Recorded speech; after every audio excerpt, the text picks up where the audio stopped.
This video's made for adult collectors because yay, I have another grail. Now to figure out which one is going to be my next one. It's completely unrelated, but I need to show you guys something. We're gonna have to step this down a bit. It's snowing. It's first snowfall of the year. I don't have my snow tires on yet.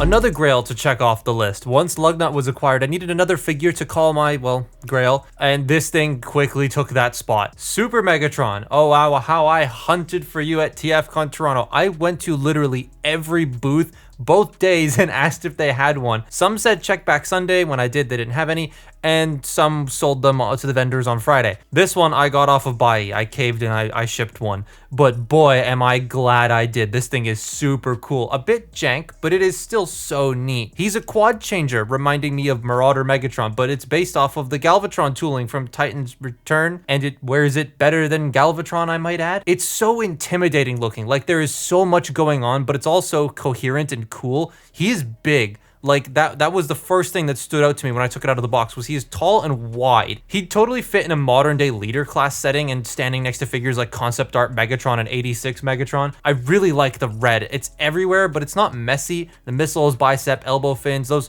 red knee circles, it's all great. Whoa. I just punched Impactor, who's on my desk by accident. He is based off the Titan's Return Galvatron mold, like I said earlier, so the legs and bits of the arms and stuff are all the same, but it works nicer to me here. I don't know, the Galvatron mold just wasn't nice, but here, this, while the plastic still feels the same, the way it looks and the way that it gets all of its parts to work just kind of fits more. I don't really mess with the ratcheted shoulders still, though. It's an odd choice, and there's a lot of space between the teeth, and they look kind of unnatural in a lot of poses. The back's pretty clean. I really do like how the wings compress onto his back. It leaves everything nice and flush. The shoulder wings are interesting. I like the way that they're shaped with how the bottom one is shorter than the top one and the little bits of red on them. The cannon looks neat, but I'm not a big fan of how it's mounted. It's on the bicep, not the forearm, which I would prefer, but the fins are on the forearm, so honestly I don't know how they would have gotten around that if they wanted to keep the fins. Head sculpt is great, reminds me a lot of Animated's like head with the broad cheeks and the rectangular things and the large forehead. But this isn't the only robot mode this has. There is a battle mode this thing can do. So yeah, this has robot mode number 2, which is basically just him with some alt mode bits sticking out and a couple of cool little changey things. So to start with, we're going to take off the fusion cannon. You're going to want to open this up. Well, first you want to take this section, open this up and peg it together like that. Then flick this door open and you have to get this cannon out. Now, I can't get my fingers in here to properly get this out and I've like cut my nails. So I don't have a spudger. So I'm going to very carefully use a knife like this. Someone did give me spudgers at TFCon. I left them in my car and it's snowing. We're going to take that off, close that up. That's his new fusion cannon sort of thing there. There you go. Now that's folded down. There's the little guns. And then this is going to be a shoulder-mounted cannon. So we'll bring Megatron back in. The first thing I'm going to do is take this, flip this around, which before I do, I really do wish this actually tabbed in. It sits here, but like it takes no effort to knock it open. There's no actual tabs, but you rotate this around, fold that up, and that gives you a much more detailed chest.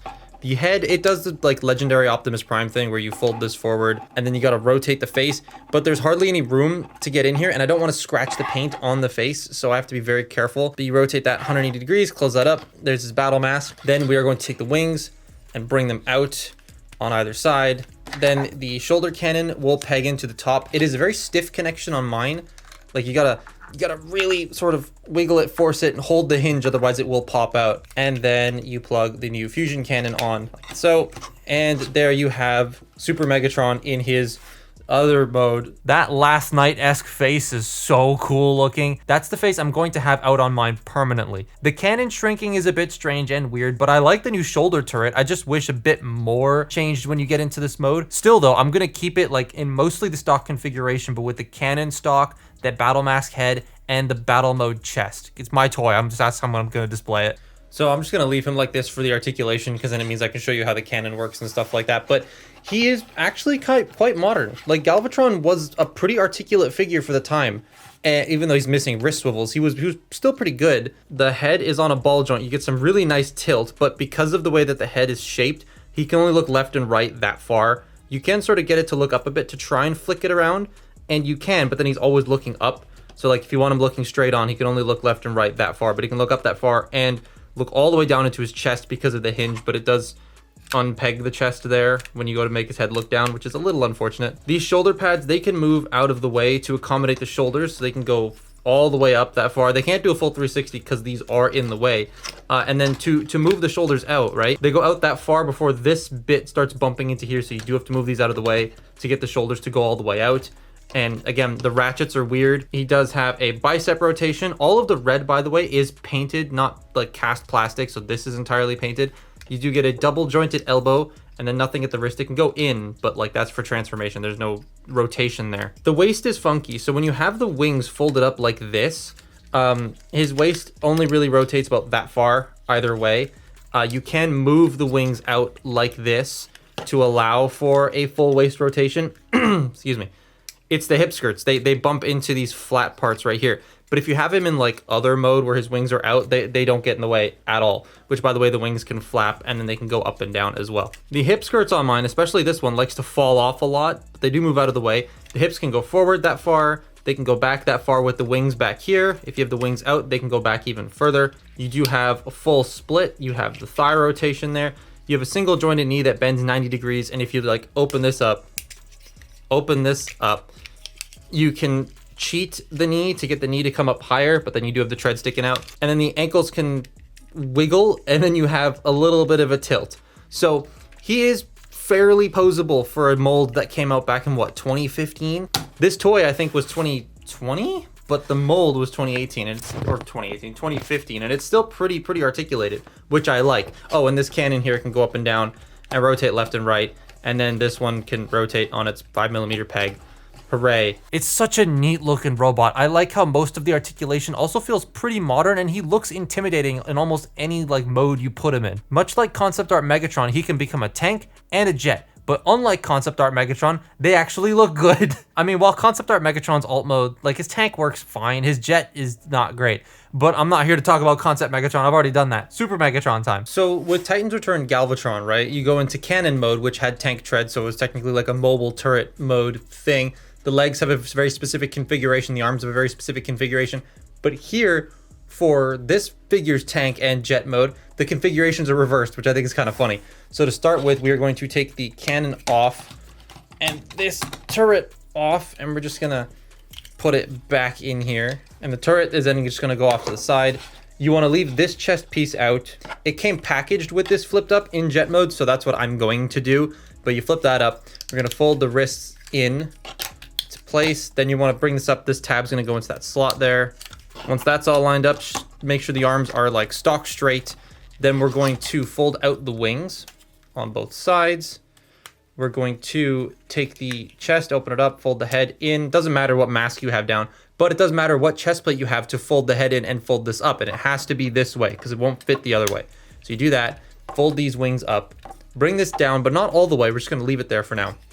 The legs, you want to rotate the waist 180 degrees, bring this around. You want to fold out these tread pieces and fold up the feet, fold up the tread pieces, fold up the feet, and then collapse the legs, and they will peg together. Not the most secure connection in the world, but they will peg together. So once you get that sorted, you take the cockpit and the nose cone, you plug them together, fold this down, it will peg into place.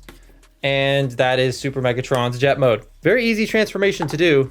I just wish I had landing gear. That is an interesting jet mode. Lots of wings. But I like it. It's an alien jet looking thing. And while my favorite alien jet mode is still Movie 1 Megatron, this is a close second. Could also use some landing gear though. Proper landing gear. The cockpit is nice and orange, but it also is slightly paint chipped out of the box. That's a bit unfortunate. The nose cone kind of reminds me of like an elephant's trunk. The long, like snouted look at the front, but I dig the orange paint in the middle. That's really cool. The legs don't like staying fully tabbed together on mine, but they also don't flop around, so I'm not that bothered by it. There is one peg on the leg though that was slightly stressed out of the box, so that's fun. But as I said before, this is a 4-changer, so there is also a tank mode. Tank mode is probably my favorite mode to get this guy into. So to start with, you're going to bring this up and pull the cannon off. Then we're going to open this section up, bring it down. You're going to then open up this piece, and you're going to have to oh wow, I actually got my nail in there to take that out. Take this turret, fold it down this way, and close this up.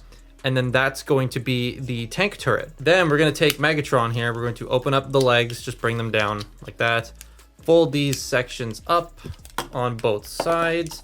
Bring the cockpit down, fold these back, make sure that's folded out, and then these legs here are going to tab into these little notches sticking out here. Again, similar to how Titan's Return Galvatron tabs these in when he's going into jet mode, but like this is for tank mode now. It's kind of in the reverse, which is funny.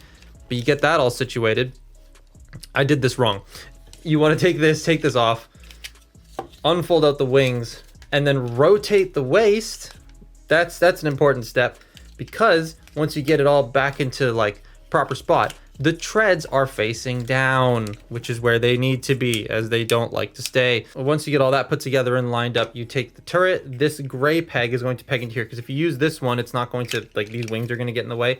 So you just take that and you plug that in right there.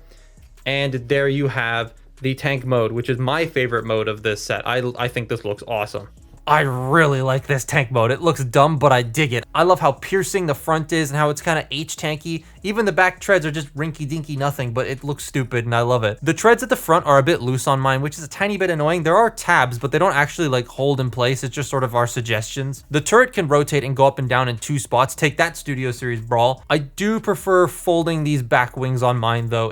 That's just kind of cleans it up a bit for me. It is still a fun ass toy. It's a shame it's so damn expensive now. We did get a Star Convoy as a Titan, so I'd kind of hope that we get a Titan of this guy at some point down the line. Do I recommend it? Yes. Do I recommend paying the aftermarket price for it? No. I got it for 150 bucks on buy before coupons. I did have a whole bunch of coupons saved up. That's a lot for this thing. But that's been my look at Super Megatron. Follow me on Twitter and Instagram, and I'll see you next time. Bye-bye.